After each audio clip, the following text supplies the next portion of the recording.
Era começo de junho quando Hastings, voltando de uma breve viagem de negócios, embarcou no trem rumo a Londres.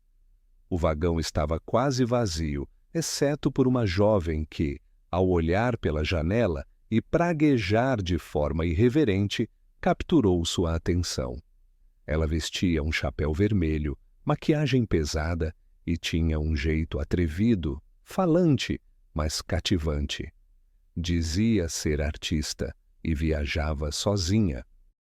A conversa fluiu com naturalidade e, mesmo sem saber seu nome, Hastings ficou intrigado quando ela se despediu dizendo apenas Cinderela. Na manhã seguinte, Hastings encontrou Poirot no café da manhã. O ex-detetive belga reclamava da calmaria e da falta de desafios. Mas tudo mudou ao abrir uma carta vinda da França. Paul Renaud, um milionário que morava em Merlinville-sur-Mer, implorava por ajuda imediata. Temia pela própria vida e pedia discrição. A frase final chamava a atenção. Pelo amor de Deus, venha! Sem hesitar, Poirot e Hastings partiram rumo à França. A viagem foi tranquila, mas ao chegarem, o carro prometido por Renaud não estava à espera. Alugaram um veículo e seguiram viagem. No caminho, Hastings avistou uma bela jovem em frente a uma casa simples e ficou encantado. Poirot, sempre atento, notou outra coisa. Os olhos dela estavam ansiosos. Ao chegarem à Vila Geneviève, residência de Renaud, encontraram o portão bloqueado por policiais. Paul Renaud estava morto.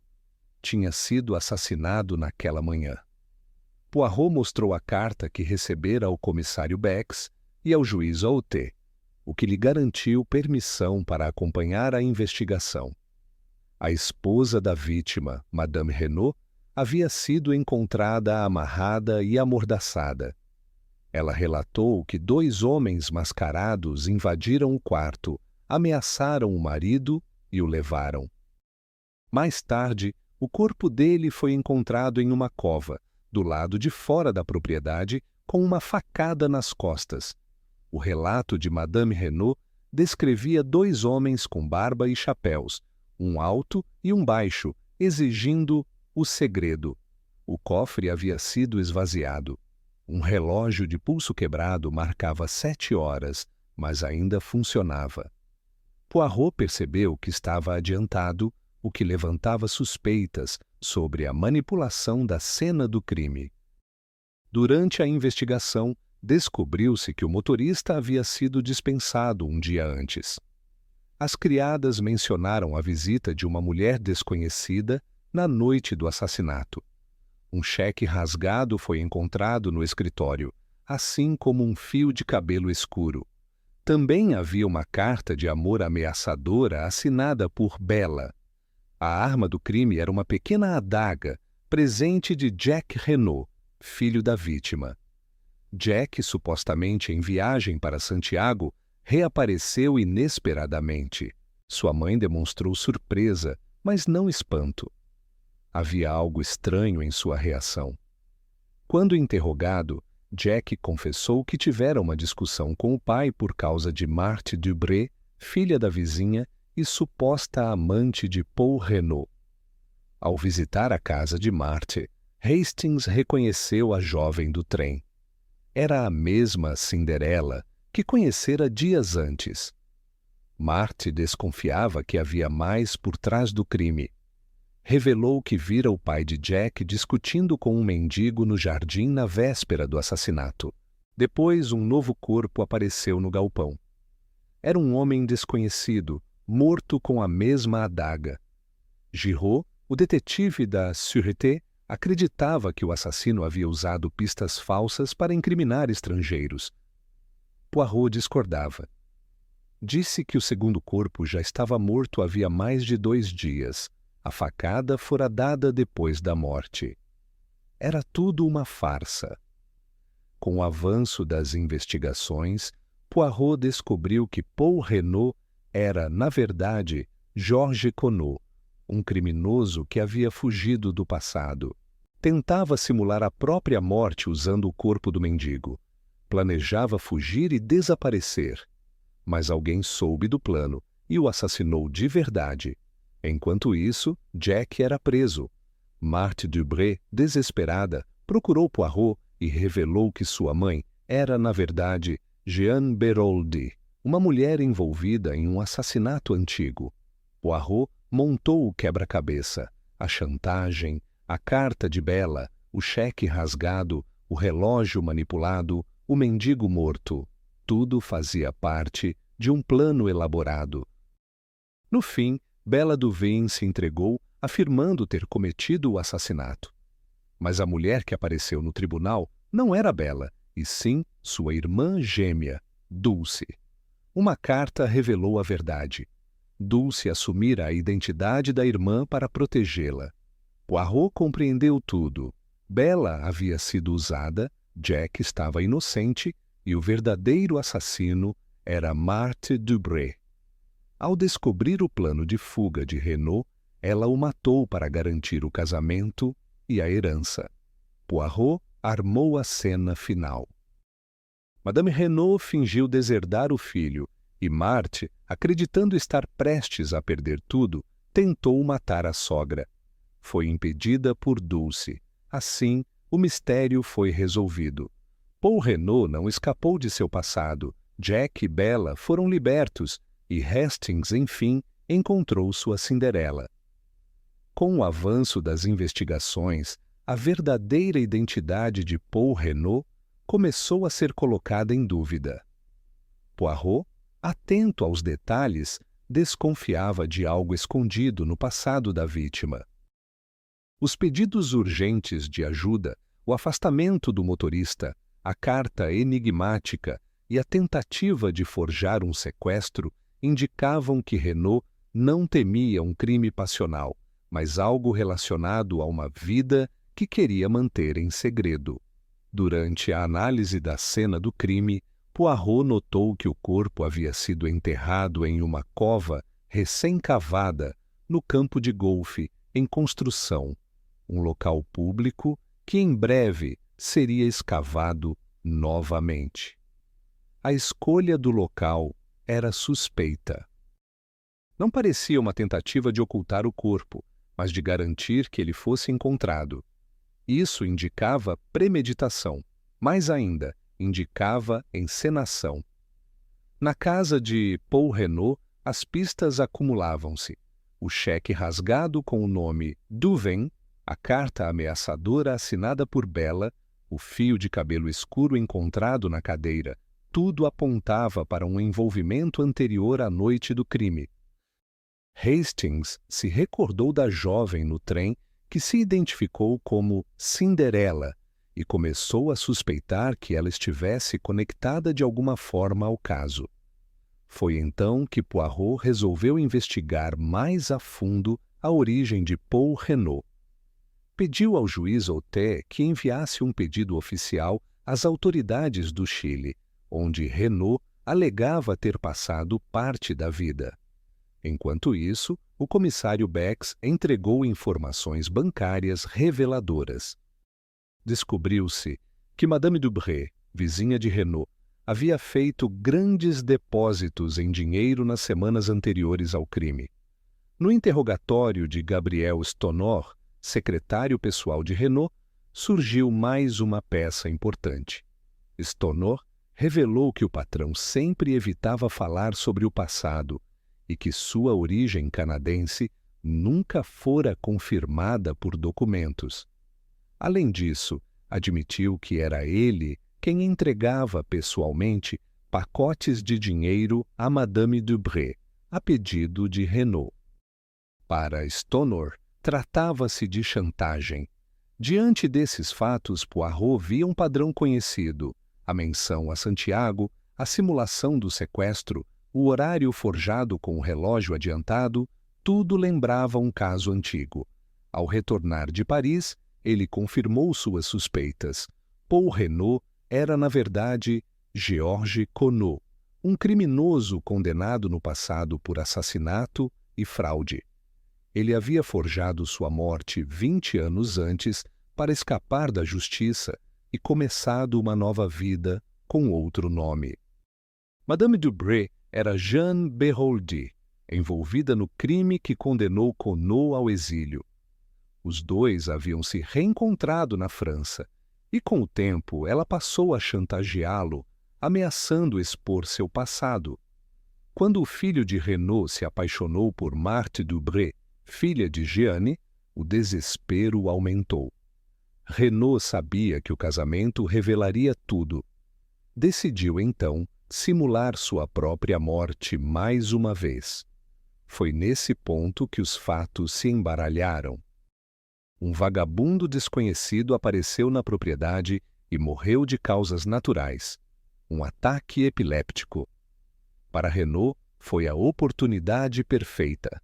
Vestiu o corpo com suas próprias roupas, forjou a cena do sequestro, plantou pistas falsas e enviou uma carta dramática a Poirot para dar credibilidade à farsa. Mas o plano não foi concluído.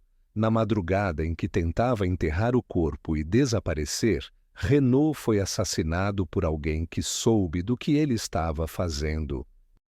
O segundo assassinato transformou a encenação em crime real. Ao descobrir a verdadeira identidade de Renaud, Poirot teve certeza de que os motivos do assassinato estavam ligados ao passado. Georges Conot possuía inimigos e havia deixado rastros. Sua antiga cúmplice agora vivia ao lado dele e, mais uma vez, estava envolvida em uma trama com morte, chantagem e mentiras. Madame Renaud, que sabia da verdadeira identidade do marido, optou por manter o segredo mesmo após a morte dele. Sua proteção ao nome da família era tão grande quanto sua dor. Ela confirmou detalhes que apenas alguém íntimo saberia, mas evitava falar abertamente sobre a juventude do esposo. A menção de Poirot ao nome Georges Conot provocou apenas um breve tremor em sua voz, mas nenhuma confissão. Enquanto isso, Jacques Renaud se tornava o centro da investigação. Seu retorno repentino à cidade na noite do crime, sua discussão anterior com o pai e seu envolvimento com Marthe colocavam-no em posição delicada. Poirot, no entanto, não via nele o perfil do assassino. A ausência de provas diretas, somada à reação da mãe ao reencontrá-lo, sugeria que ele estava sendo usado como distração. Marthe Dubré, por sua vez, demonstrava sinais de preocupação. Durante conversa privada com Poirot, confessou ter visto o pai de Jack discutindo com um mendigo no jardim na véspera do assassinato. A figura esfarrapada desapareceu logo depois. A conexão com o corpo encontrado no galpão era evidente. A mulher admitiu que, na ocasião, o homem não parecia um indigente. Suas roupas eram limpas e sua postura ereta. Essa revelação sugeria que o corpo do mendigo havia sido preparado com cuidado. As roupas removidas, a adaga cravada no peito, as pistas deixadas ao lado, tudo fazia parte da encenação montada por Renaud. Mas alguém soube da arma do crime e a usou contra ele. A tentativa de troca de identidade acabou resultando em sua própria morte. A investigação do passado de Renaud, ou melhor, de Conot, foi essencial para compreender as motivações do crime. A conexão com Jeanne Beroldy, o envolvimento dela com chantagens e a presença de Marthe, filha de uma mulher com histórico criminoso, lançaram luz sobre o círculo íntimo da vítima. Nada ali era por acaso. A cada nova descoberta, ficava claro que o crime não era uma tragédia isolada, mas consequência direta de decisões tomadas décadas antes. Poirot deixou isso claro. O passado sempre retorna, e quando se tenta enterrá-lo, ele cava a própria saída. Com a identidade de Paul Renaud revelada como sendo Georges Conot, Poirot concentrou-se nas conexões pessoais e nas relações mais próximas da vítima. Os vínculos familiares, os romances e as alianças ocultas começavam a mostrar seu peso. O amor e a lealdade dos envolvidos já haviam distorcido depoimentos, ocultado informações e colocado inocentes em risco. A situação de Jack Renault se agravava. Embora sua prisão tenha sido decretada com base em contradições e suspeitas, Poirot permanecia cauteloso. Jack afirmava que não estivera em Merlinville na noite do assassinato, mas as evidências apontavam o contrário. Funcionários da estação confirmaram sua chegada em um trem noturno. Ele mentiu para proteger alguém. Marthe Dubré, sua noiva, confirmou que Jack havia a procurado na noite do crime. Disse que ele estava agitado, mas não explicou o motivo. Com a notícia da morte do pai, Jack partiu sem dizer mais nada. Marthe acreditava que ele temia ser acusado, já que o relacionamento deles era rejeitado, tanto por Renault quanto por Madame Renault. O conflito entre amor e lealdade se tornou evidente. Jack havia mentido para todos, mas não para Marthe. Estava disposto a manter sua inocência encoberta se isso significasse protegê-la. Do outro lado, Marthe escondia parte da verdade para resguardar Jack. A relação dos dois, antes marcada pelo romantismo juvenil, agora era um escudo de silêncio mútuo. Hastings também enfrentava um dilema semelhante. Após reencontrar a jovem Cinderela, identificada mais tarde como Bela Duveen, ele passou a desconfiar do envolvimento dela com o crime. O choque foi maior ao descobrir, por meio de Poirot, que Bela era a autora da carta ameaçadora encontrada com a vítima. Bela apareceu novamente, afirmando estar disposta a colaborar. No entanto, após ser levada ao galpão para ver o corpo, ela desmaiou. Quando recuperou a consciência, fingiu que não se lembrava de nada. Dias depois, a adaga do crime desapareceu misteriosamente. Foi nesse intervalo que Hastings confessou a Poirot que estivera no local com Bela, mas esquecera de trancar a porta. Esse lapso teve consequências sérias. A arma desaparecida levantou ainda mais suspeitas. Poirot, porém, manteve a calma. Declarou que o assassino não tinha deixado impressões digitais porque usara luvas. No entanto, alguém sem esse conhecimento poderia ter voltado ao local para apagar pistas, talvez uma cúmplice. Mais tarde, Bela apareceu novamente, desta vez em Londres. Hastings a encontrou e a confrontou com as suspeitas. Em lágrimas, ela confessou que havia pegado a adaga naquela noite. Disse que temia ser incriminada, pois visitara Renault e fora vista por criadas. Confessou também ter brigado com ele. Quando o corpo foi encontrado, ela acreditou que seria culpada. Apesar das revelações, Hastings se manteve firme. Declarou que a protegeria, mesmo que tivesse que mentir em tribunal. Disse que estava apaixonado por ela. Bela hesitou, mas por fim admitiu que o amava também. Nesse momento, outro elemento foi revelado.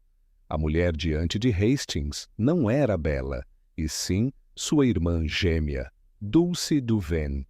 A revelação surgiu quando Poirot mostrou uma fotografia antiga ao agente teatral, Joseph Arons.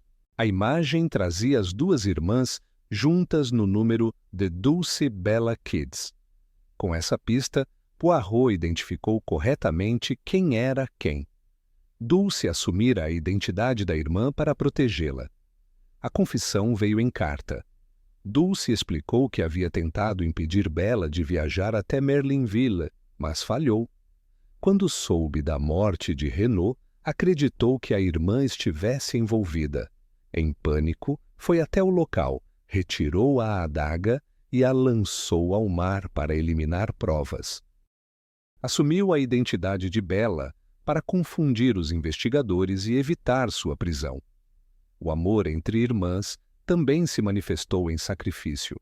Dulce estava disposta a arruinar a própria vida por Bella. Mentiu, enganou Poirot e Hastings, suportou interrogatórios e encenou desmaios. O elo entre as duas foi o bastante para ultrapassar qualquer limite legal ou moral. Enquanto isso, Madame Renaud, pressionada por todas as descobertas, manteve-se reservada. Poirot, no entanto, sabia que ela havia participado da encenação da falsa morte de Renaud. Ela também estava protegendo alguém. O amor pelo marido e a lealdade ao filho se misturavam em suas ações. No tribunal, quando Jack foi levado à audiência preliminar, o juiz expôs todas as acusações. A promotoria apontava motivo, ganância pela herança, oportunidade. Ele estivera na cidade na noite do crime. E meios, a adaga era de sua posse. Jack se manteve em silêncio. Recusava-se a entregar Bella. Mentia sobre o número de punhais existentes. Sabia que se revelasse a verdade, ela seria condenada. Foi então que, no meio da audiência, Bella Duvin apareceu e se entregou. Disse que havia matado Paul Renaud. Declarou que agira em legítima defesa após uma discussão que saiu do controle. Mas Poirot, atento, notou um detalhe. Aquela mulher não era Bella. Era Dulce. Mais uma vez, a lealdade sobrepôs-se à verdade. Poirot explicou que o verdadeiro assassinato de Renaud não havia sido cometido por nenhuma das duas. Marthe Dubré, ao ouvir por acaso os planos da simulação, decidira transformar a farsa em crime. Usou a adaga de Jack para matar Renaud. Acreditava que, com o pai fora do caminho, se casaria com Jack e herdaria tudo. O amor de Marthe por Jack, aliado à ambição, a levou ao crime.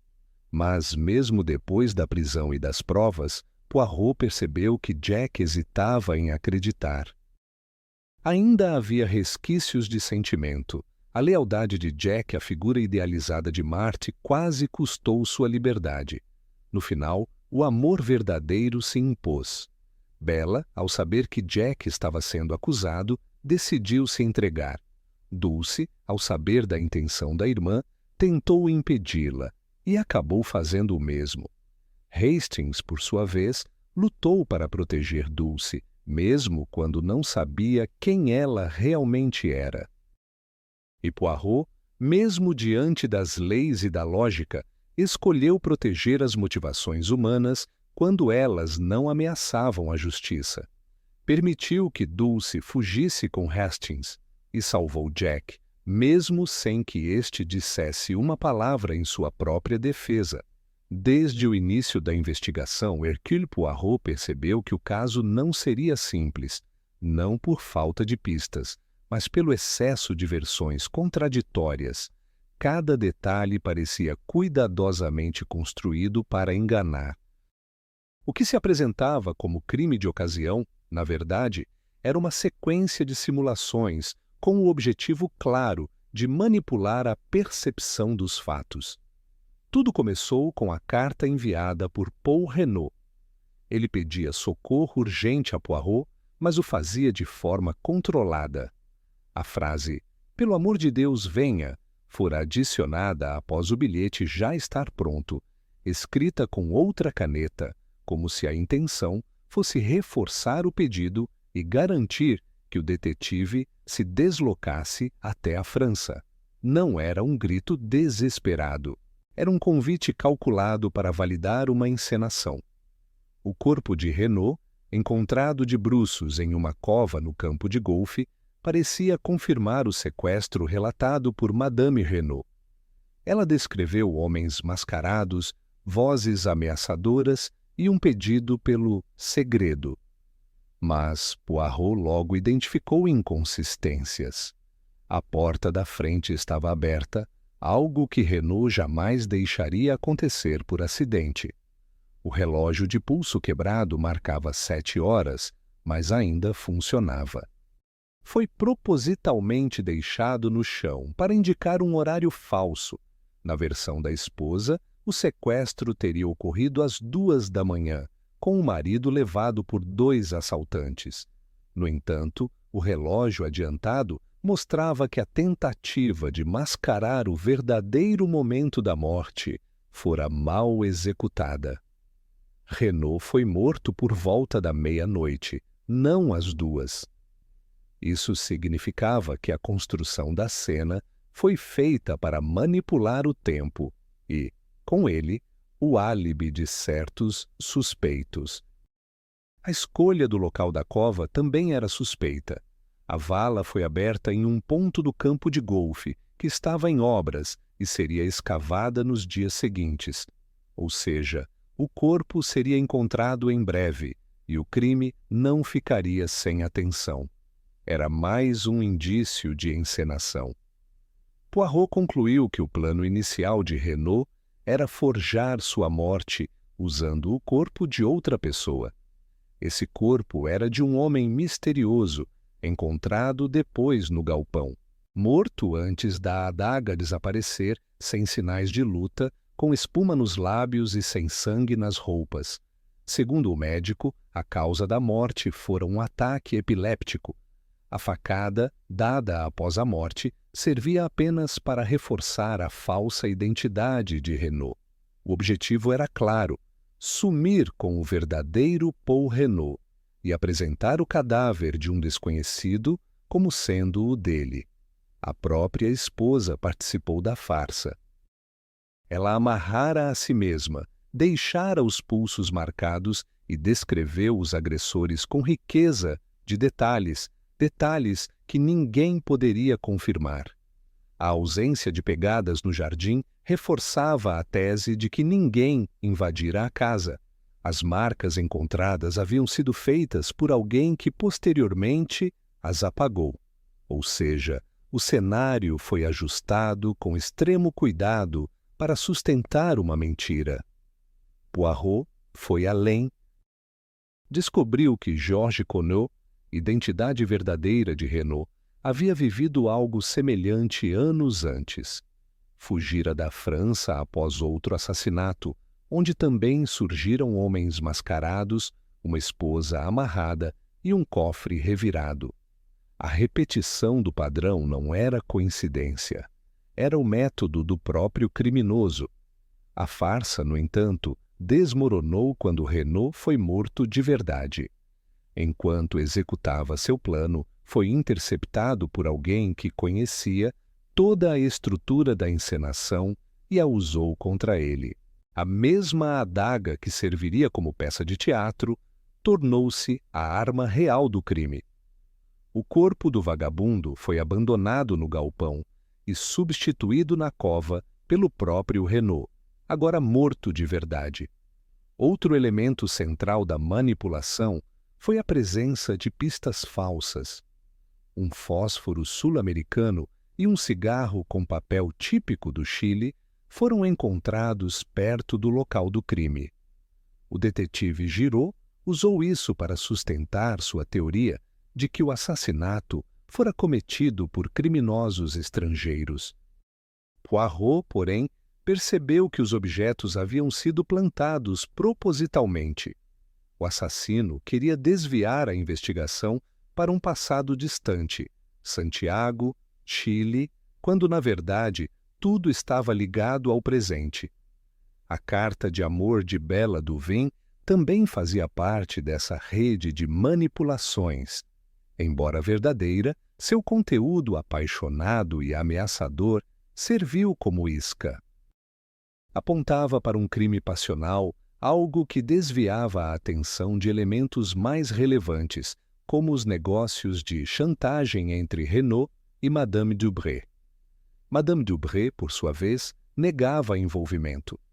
No entanto, os registros bancários mostravam depósitos volumosos em sua conta, realizados diretamente por Renaud. Era chantagem, claramente. Ainda assim, ao ser confrontada, Reagiu com raiva e afastamento, tentando reforçar a ideia de que nada sabia. Sua filha, Marthe Dubré, agiu de forma semelhante. Negava, mas sabia mais do que dizia. A arma do crime, uma pequena adaga presenteada por Jack, foi manipulada mais de uma vez. Foi roubada, substituída e reapareceu em cenas diferentes. Dulce Duveen, ao acreditar que a irmã Bella havia cometido o crime, a pegou e a lançou no mar. Mais tarde, outra versão da mesma arma apareceu junto ao segundo corpo. 3 facas iguais haviam sido encomendadas. A multiplicidade de armas confundia os investigadores e colocava em dúvida a cronologia dos fatos. Outro ponto crucial foi a fotografia escondida no quarto de Jack. Poirot a encontrou após revistar suas coisas. Mostrava Jack ao lado de Bella, com uma dedicatória carinhosa. Era a prova do relacionamento entre os dois. E era também o elo que justificava as mentiras de ambos. Jack mentiu para proteger Bella. Ela se escondeu para protegê-lo. Ambos acreditavam que estavam fazendo o necessário para salvar o outro, mesmo que isso implicasse a própria condenação. No final, Poirot reconstruiu a verdade, desmascarando todas as camadas de manipulação. Paul Renaud tentara escapar do passado simulando sua morte. Madame Renaud ajudou, movida pela lealdade. Marthe Dubré aproveitou a situação para cometer o assassinato real. E Bella e Jack foram arrastados para o centro do crime por laços de amor e omissão. O caso inteiro foi uma sucessão de ilusões, corpos trocados, horários falsificados, pistas forjadas e versões inventadas.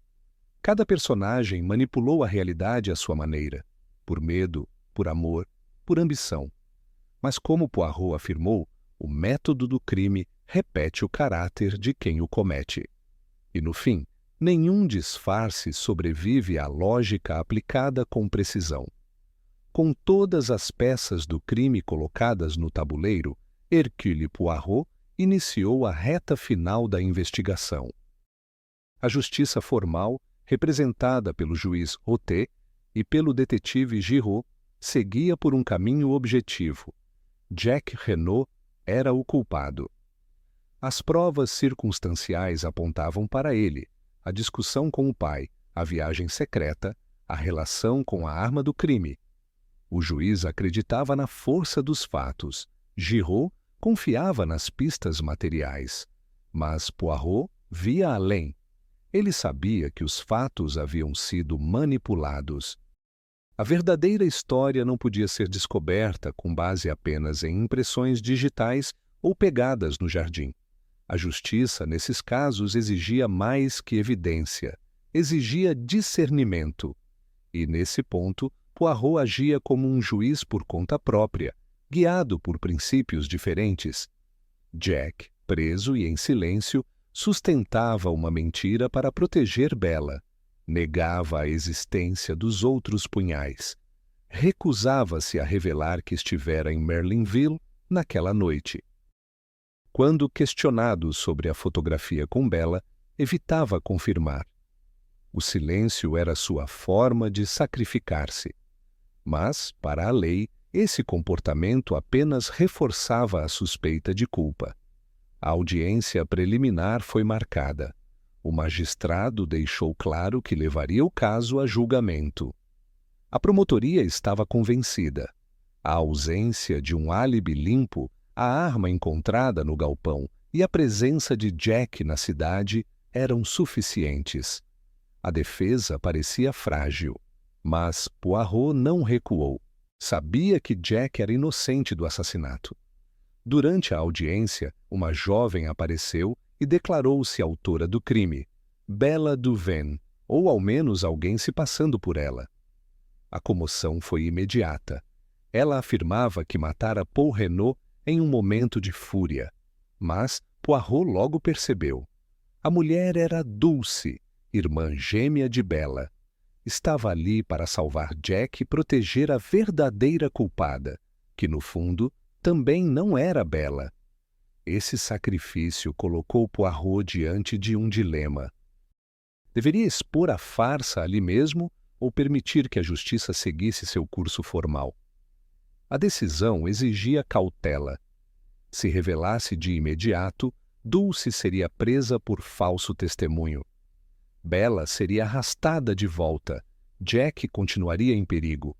Por outro lado, o silêncio colocava a verdade em risco. Poirot optou por uma saída estratégica. Silenciosamente, preparou o terreno para a revelação completa. Visitou Marthe Dubré e deixou escapar que Jack seria deserdado pela mãe. Era uma mentira controlada. O objetivo era provocar uma reação. E ele conseguiu. Naquela noite, Marthe invadiu a casa da senhora Renaud. Levava consigo clorofórmio e morfina. Tentou matar a sogra e simular suicídio. Só não teve sucesso porque Dulce, escalando a varanda, chegou a tempo de impedir. Na luta, Marthe caiu e morreu. Foi o fim trágico de uma jovem consumida pela ambição. Com a ameaça eliminada, Poirot explicou tudo às autoridades. Confirmou que Jack era inocente. Mostrou como a tentativa de encenação da morte de Renaud falhou. Revelou que o verdadeiro assassino foi Marthe, que se aproveitou da farsa para eliminar o futuro sogro. O golpe final veio com a recuperação da verdadeira adaga, lançada ao mar por Dulce. Ela não sabia que existiam outras. Pensou que estava apagando provas contra a irmã. A justiça formal, aos olhos do tribunal, havia prendido o homem errado. Giraud, humilhado, precisou admitir seus erros. O juiz, Oté, se desculpou por ter insistido na acusação, e Jack foi libertado. Mas Poirot sabia que a justiça legal não era suficiente para reparar todos os danos. Ele decidiu proteger alguns envolvidos. Não revelou a verdadeira identidade de Georges Conot ao sistema judiciário francês. Se fizesse isso, Madame Renaud e Jack teriam que responder por encobrir um criminoso. Preferiu manter o segredo. Conot estava morto. Seus pecados não precisavam manchar ainda mais a memória da família. Poirot também permitiu que Dulce partisse. Sabia que ela não havia cometido nenhum crime, apenas protegera a irmã. Permitiu que seguisse com Hastings longe da polícia e das consequências legais. Foi sua forma de aplicar a justiça poética. A jovem que arriscou tudo por amor merecia outra chance. Bella, que de fato brigara com Renaud, mas não o matara, desapareceu. Seu papel foi reduzido a uma peça menor dentro de um esquema mais complexo. Sua paixão por Jack a colocara em perigo. Poirot não permitiu que ela fosse julgada por sentimentos. A justiça emocional, nesse caso, se sobrepôs à jurídica. Jack, por sua vez, decidiu deixar a França. Não havia mais o que o prendesse àquele lugar. O pai estava morto, a verdade era um fardo e o futuro precisava de reconstrução. Partiu com Madame Renaud e Gabriel Stonor, rumo à América do Sul. Uma nova vida, longe do passado. Antes de embarcar, Jack visitou Poirot e agradeceu. Disse que jamais esqueceria o que ele fizera. Poirot, como sempre, respondeu com modéstia. Para ele, justiça não era apenas aplicar a lei.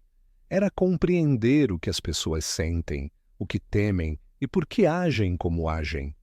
E, acima de tudo, era garantir que o inocente não fosse punido pelos erros dos outros. Hastings também teve sua despedida. Envolvido por Dulce e por tudo o que vivenciaram, prometeu que ficaria ao lado dela. Poirot, sorrindo, aceitou a decisão do amigo. Disse que até mesmo ele, com toda a sua lógica, não podia competir com o amor. No fim, a justiça formal foi restabelecida, mas não graças à polícia. Foi Poirot com sua inteligência e compreensão do comportamento humano, quem desvendou o crime. Foi ele quem determinou quem devia pagar e quem merecia ser salvo. E, como sempre, ele fez isso sem armas, sem força, apenas com método e observação. A justiça poética, nesse caso, garantiu que as punições fossem proporcionais, os segredos fossem preservados quando necessário e as vítimas, de fato, protegidas. E assim, com mais um mistério resolvido, Poirot se despediu de Merlinville, deixando para trás uma série de vidas marcadas, mas não destruídas. A investigação do assassinato de Paul Renaud também serviu como palco para uma disputa que se tornou cada vez mais evidente: a rivalidade entre Hercule Poirot e Giraud, o detetive da Sûreté francesa. Dois profissionais da investigação criminal, com métodos completamente opostos, se encontraram no mesmo caso. E o embate não foi apenas de lógica, mas de princípios. Giraud chegou à cena do crime com autoconfiança. Era conhecido por seu estilo metódico, baseado na coleta de provas materiais. Desde o início, ele considerou que a solução do crime estava nas pistas físicas. Vasculhou o campo de golfe, recolheu pegadas, analisou fósforos e pontas de cigarro e baseou suas conclusões em impressões visíveis. Para Giraud, a presença de fósforos típicos da América do Sul e cigarros com papel chileno indicava que os criminosos eram estrangeiros, possivelmente ligados ao passado de Renaud em Santiago. Com base nessas pistas, sustentava a teoria de que dois homens invadiram a casa, sequestraram Renaud e o mataram fora da residência. Poirot discordava desde o início. Enquanto Giraud trabalhava com o olhar voltado para o chão, procurando rastros, Poirot mantinha a atenção nas pessoas, nos padrões de comportamento e nas contradições dos depoimentos. Observava reações, relacionava eventos e questionava intenções. Para ele, as provas físicas podiam ser forjadas, e naquele caso, claramente haviam sido. A arrogância de Giraud não permitia flexibilidade. Ele ignorou a análise de Poirot sobre o relógio adiantado, desconsiderou a importância do canteiro sem pegadas e não deu valor à carta recebida por Poirot.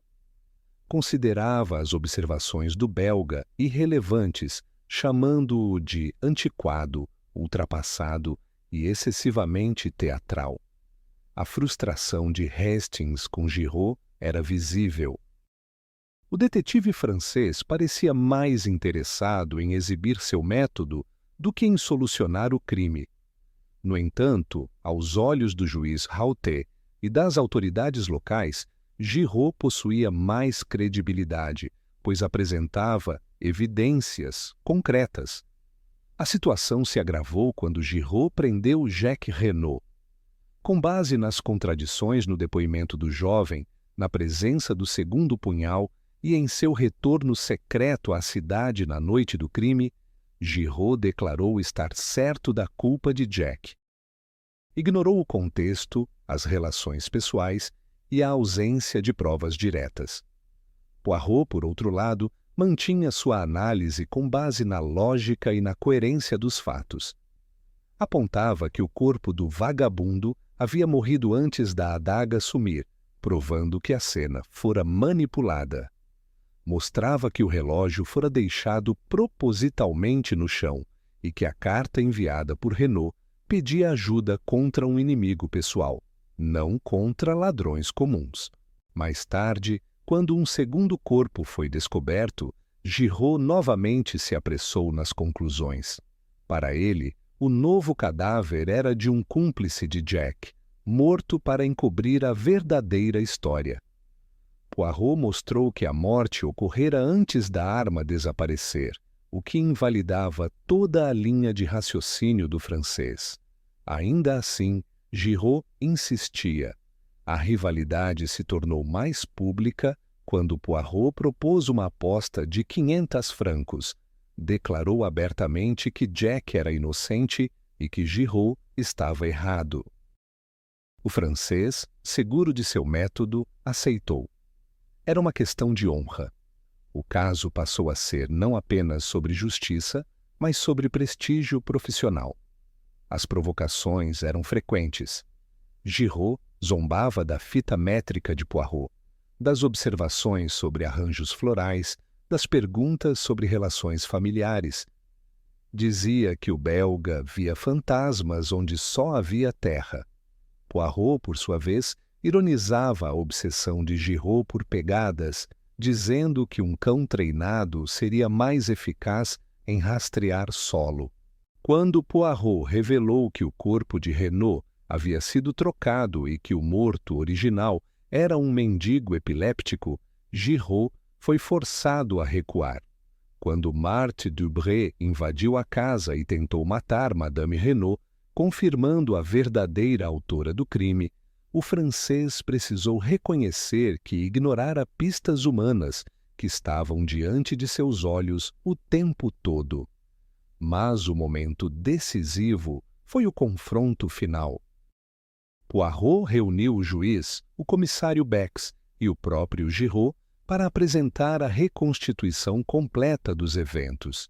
Detalhou como Renaud tentara forjar sua morte, como Marthe aproveitou a encenação para cometer o assassinato real e como Jack, Bella e Dulce haviam sido envolvidos por amor e lealdade. A clareza dos fatos desmontou a tese de Giraud. O detetive da Sûreté ficou em silêncio, incapaz de refutar a lógica apresentada.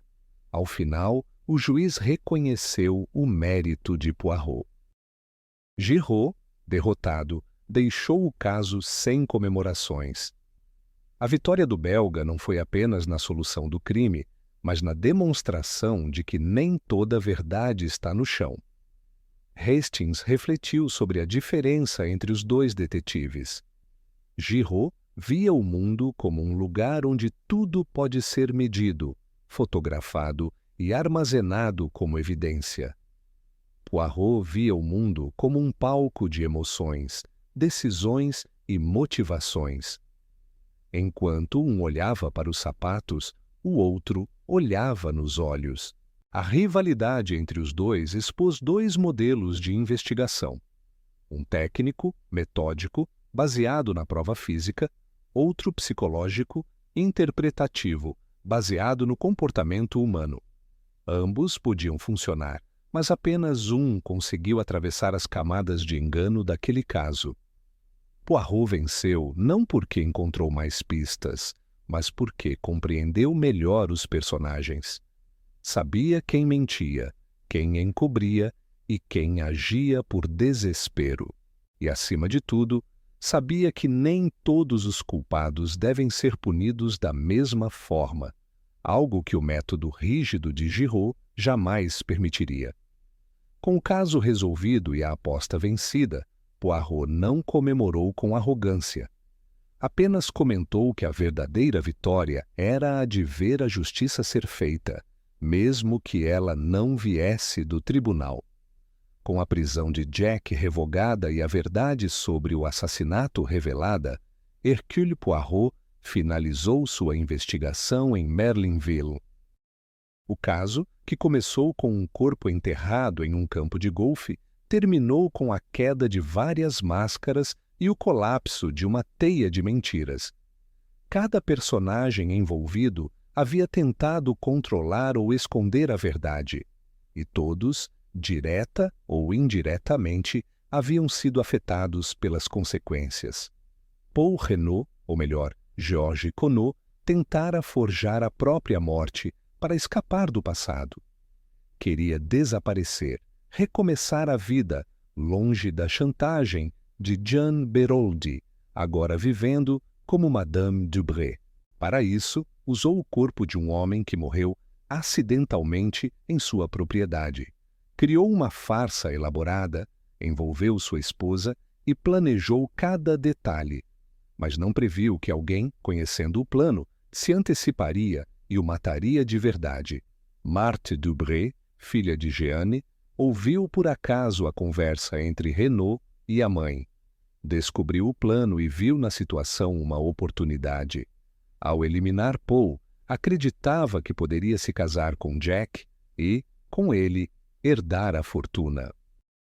Usou uma das adagas encomendadas pelo próprio Jack como presente de guerra. A encenação transformou-se em crime real. Mas seu plano foi frustrado. Quando Poirot simulou a deserdada de Jack, Marthe reagiu e tentou matar Madame Renaud. Foi detida por Dulce Duvin e morreu durante a luta. Madame Renaud, que colaborou com o plano inicial do marido, foi poupada por Poirot. Embora tenha mentido, encoberto fatos e ajudado na falsa cena do crime, agiu por lealdade e medo. Sua dor ao ver o corpo do marido foi genuína. Poirot viu humanidade em suas ações e decidiu protegê-la da punição formal. Recuperando-se do atentado, ela deixou a vila com o filho e o secretário Gabriel Stonor. Jack, agora livre, soube da verdadeira identidade do pai e de tudo o que estava em jogo. Mesmo abalado, decidiu seguir em frente. Partiu com a mãe para a América do Sul, acompanhado de Stonor, determinado a reconstruir a vida longe do peso do passado. O envolvimento com Marthe havia deixado marcas, mas a liberdade e a verdade lhe deram uma segunda chance. Bella Duvin, embora inocente do assassinato, havia participado indiretamente de vários momentos-chave do caso. Tinha um relacionamento com Jack, discutira com Paul Renaud e estivera na propriedade na noite do crime. Assustada, fugiu. Sua irmã, Dulce, tomou seu lugar e assumiu o risco por ela. Foi Dulce quem se apresentou à justiça, fingindo ser Bella. Foi Dulce quem roubou a adaga para proteger a irmã, e foi Dulce quem arriscou a vida para salvar Madame Renaud do ataque de Marthe. Poirot compreendeu que Dulce não era culpada de crime algum. Seu envolvimento foi motivado por amor fraterno. Assim como Jack mentiu por Bella, Dulce mentiu por ela também. Em vez de denunciá-la, Poirot a deixou partir com Hastings. Sabia que a justiça poética, nesse caso, era mais adequada que a justiça legal. A jovem havia provado sua coragem e integridade. Hastings, por sua vez, terminava o caso diferente de como começou. Antes via a investigação como algo técnico, quase esportivo. Mas ao longo do caminho foi tocado por sentimentos verdadeiros. Apaixonou-se por Dulce, enfrentou dilemas morais, mentiu a Poirot e desafiou regras por causa dela. No fim, reconheceu o valor de sua decisão. Dulce era sua Cinderela, e juntos deixaram a França com a promessa de um novo começo. O juiz Otet, que inicialmente apoiava Giraud, se viu forçado a admitir que sua fé nas evidências havia falhado. O detetive francês, convencido da culpa de Jack e ignorando todas as contradições humanas, ficou em silêncio quando Poirot desvendou o caso. Giraud não pediu desculpas nem reconheceu seus erros. Apenas partiu, derrotado pelo método que desprezava, a lógica humana aplicada com sensibilidade. Poirot não celebrou a vitória. Para ele, resolver o crime não era motivo de orgulho, mas de responsabilidade. Disse a Hastings que, mesmo com a justiça feita, havia dor, perdas e vidas quebradas. Paul Renaud morreu tentando escapar de quem foi. Marthe morreu tentando conquistar o que nunca teve. E os inocentes, mesmo livres, carregariam cicatrizes. Antes de deixar Merlinville, Poirot fez uma última visita à propriedade. Caminhou silencioso pelos arredores da Vila Geneviève. Observou o campo de golfe, agora vazio, e o galpão onde os corpos foram encontrados. Cada local guardava vestígios do engano, da dor e do sacrifício. No jardim, viu o canteiro de flores onde as pegadas foram cuidadosamente apagadas. O mesmo canteiro onde notou a ausência de rastros, fator decisivo para perceber que o crime havia sido manipulado. Disse a Hastings que ali, no silêncio da terra revirada, estava a chave de tudo. Foi aqui que a verdade começou a brotar, afirmou. De volta à estação, Poirot e Hastings aguardaram o trem que os levaria de volta a Londres. Hastings, com Dulce ao lado, agradeceu por tudo. Poirot, com um sorriso discreto, respondeu que a lógica vence, mas o amor tem caminhos próprios, e que, dessa vez, ele estava feliz por ter sido vencido por um coração sincero. Enquanto o trem partia, Poirot observou o mar ao longe. A brisa era leve, o caso estava encerrado. Não havia mais pistas, nem perguntas, apenas respostas. E no fim, a certeza de que por trás de cada crime existe mais que uma intenção. Existe uma história. Assim se concluiu o mistério no campo de golfe. Um assassinato que revelou segredos antigos, paixões perigosas, identidades escondidas e decisões que testaram os limites entre o certo e o justo. Mais do que descobrir o culpado, Poirot restaurou o equilíbrio entre verdade e compaixão. E, uma vez mais, provou que nenhuma mentira sobrevive ao poder das pequenas células cinzentas. E assim, mais um mistério foi desvendado. Mas quantos outros ainda esperam por respostas? Se gosta desse tipo de investigação, inscreva-se no canal e ative as notificações para não perder os próximos casos. Quer apoiar o canal? Deixe um super obrigado e ajude a trazer mais mistérios intrigantes. Nos vemos na próxima investigação.